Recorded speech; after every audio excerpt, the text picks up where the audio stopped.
was the first woman to be appointed Chief Justice of a High Court of India. Hello guys, मैं राधिका अग्रवाल आज आप सभी का स्वागत करती हूँ अपनी शिक्षा यूट्यूब चैनल।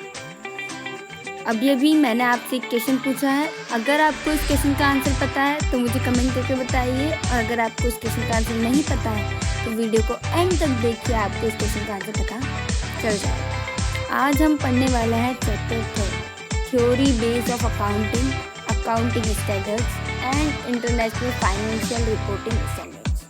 ये जो चैप्टर है ये एक बहुत ही इम्पॉर्टेंट चैप्टर है। इसमें कुछ कॉन्सेप्ट्स है, कुछ अजम्पशंस है, कुछ थ्योरीज हैं जो आपको पढ़ना बहुत इम्पोर्टेंट है। जो अकाउंटिंग प्रिंसिपल्स है, अकाउंटिंग पूरी इन्हीं प्रिंसिपल्स पर बेस्ड है।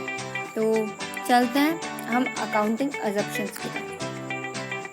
फंडामेंटल अकाउंटिंग अजम्पशंस और कॉन्सेप्ट्स। आज जो हम फंडामेंटल अकाउंटिंग अजम्पशंस पढ़ने वाले हैं वो 3 अजम्पशंस हैं। फर्स्ट है गोइंग कंसर्न अजम्पशन, सेकंड है कंसिस्टेंसी अजम्पशन और थर्ड है एक्रूल अजम्पशन। चलते हैं फर्स्ट की तरफ, going concern assumption. According to these assumption it is assumed that business shall continue for a foreseeable period and there is no intention to close the business or scale down its operation significantly.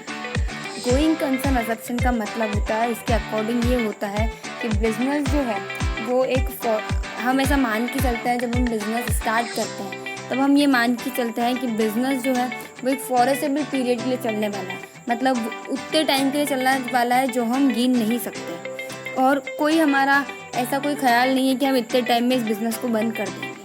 तो एक ऐसा business जो बहुत लंबे time तक चलने वाला है वो बिज़नेस कहलाता है going concern business. It is because of this concept that a distinction is made between a capital expenditure. इस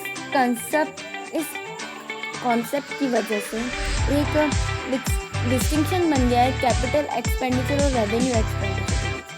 कैपिटल एक्सपेंडिचर क्या होता है? Expenditure that will give benefit for a long time period. Capital expenditure मतलब होता है कि वो expense जो आपको आगे बहुत लंबे टाइम तक आपको बेनिफिट दे।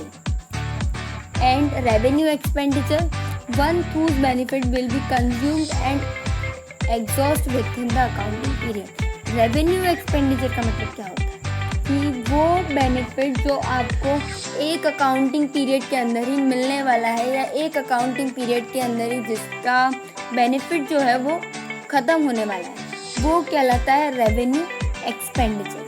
चलेंगे हम सेकेंड अजम्पशन की तरफ। सेकेंड अजम्पशन है consistency assumption.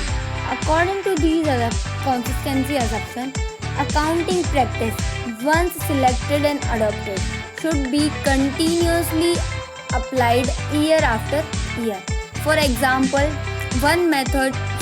two methods of charging depreciation, first WDVM and second SLM, are equally acceptable. Under these assumptions, method once chosen and applied should be applied consistently year after year. मैं आपको ये बता देती हूँ कि हम example के उसमें देखें तो डेप्रीसिएशन को चार्ट करने के 2 मेथड्स होते हैं। फर्स्ट होता है WDVM मेथड, मतलब रिटर्न डाउन वैल्यू मेथड, और सेकंड होता है SLM मेथड, मतलब स्ट्रेट लाइन मेथड। ये दोनों इक्वली एक्सेप्टेबल है, पर जब हम अकाउंटिंग प्रैक्टिस स्टार्ट करते हैं तो हमने फर्स्ट ईयर में जिस मेथड का यूज़ किया है हमको ईयर आफ्टर ईयर, मतलब हमेशा हर साल उसी मेथड को यूज़ करना होगा। क्यों? क्योंकि हम दोनों मेथड जो है डिफरेंस होता है। एक मेथड वो होती है जिसमें हमने डेप्रिसिएशन फर्स्ट ईयर लगाया था वही हम एंड तक लगाते हैं, और एक डेप्रिसिएशन की मेथड वो होती है जिसमें हम हर साल डेप्रिसिएशन की मेथड जो परसेंट है वो चेंज कर देते हैं। तो इसीलिए ये बोला गया है कि जो आपने प्रैक्टिस सबसे फर्स्ट ईयर में अडॉप्ट कर ली है वो आपको लास्ट ईयर तक अडॉप्ट रखनी है। मतलब आपको ईयर आफ्टर ईयर उसी को कंटिन्यू करना है, आप बार बार उस अकाउंटिंग प्रैक्टिस को चेंज नहीं कर सकते। चलते हैं थर्ड अजम्पशन की तरफ। थर्ड अजम्पशन है हमारे पास accrual assumption. According to the accrual assumption, a transaction recorded in the books of accounts at the time when it is entered into and not when the settlement take place. इस accrual assumption का मतलब होता है कि हम transaction को जब record करते हैं बुक में, जब वो हमारी जो बिजनेस में एंटर होता है, ना कि तब जब हमारे पास उसका जो सेटलमेंट है वो कंप्लीट हो जाता है। मतलब अगर मुझे किसी से पैसे लेने हैं, किसी सामान को मैंने बेचा और मुझे उससे क्रेडिट, मतलब बाद में उससे मैं पैसे लूँगी, अभी तक मैंने लिए नहीं है, तो जब मैंने सामान बेचा तभी मैं उसे अपनी बुक में रिकॉर्ड कर लूँगी। हम ऐसा नहीं होगा कि मैंने जब उसने मुझे पैसे दिए तब मैं उसे बुक में रिकॉर्ड करूँ। अगर मैं उसे लास्ट में बुक में रिकॉर्ड करूँगी तो मुझे याद कैसे रहेगा कि मेरे को किससे पैसे लेने बाकी है। कि ऐसा तो होता नहीं है कि बिज़नेस में खाली एक ही पर्सन से मुझे कैश लेना बाकी है, बहुत सारे पर्सन्स ऐसे हो सकते हैं जिससे मेरे ट्रांजैक्शंस कंप्लीट नहीं हुए हो। तो इसलिए ये एक्रूल अजम्पशन के अकॉर्डिंग ये होता है कि जो भी ट्रांजैक्शन हमारी अकाउंटिंग बुक में तब रिकॉर्ड होगा जब वो हमारे बिजनेस में एंटर होगा, ना कि तब जब हमारा सेटलमेंट कंप्लीट हो जाए। फॉर एग्जाम्पल अगर हम देखें, revenue is recognised when it is realised, even when sale is completed or services are rendered, it is immaterial whether cash is received or not. मतलब कोई फ़र्क नहीं पड़ता कि हमें कैश मिला है या नहीं मिला।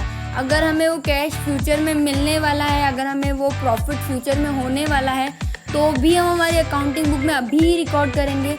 अगर हमें लॉस जो है वो फ्यूचर में होने वाला है, अभी तक नहीं हुआ है, तो भी हम उसे अभी ही रिकॉर्ड करेंगे। इससे कोई फ़र्क नहीं पड़ता कि अभी हमारे पास कैश आया है या कैश गया है या नहीं गया।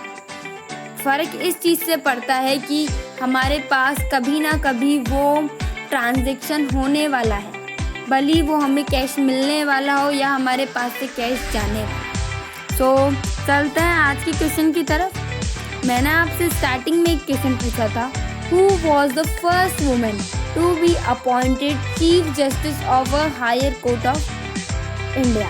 सो इसका आंसर है Leela Seth. So thank you guys for watching this video. I will see you in the next one.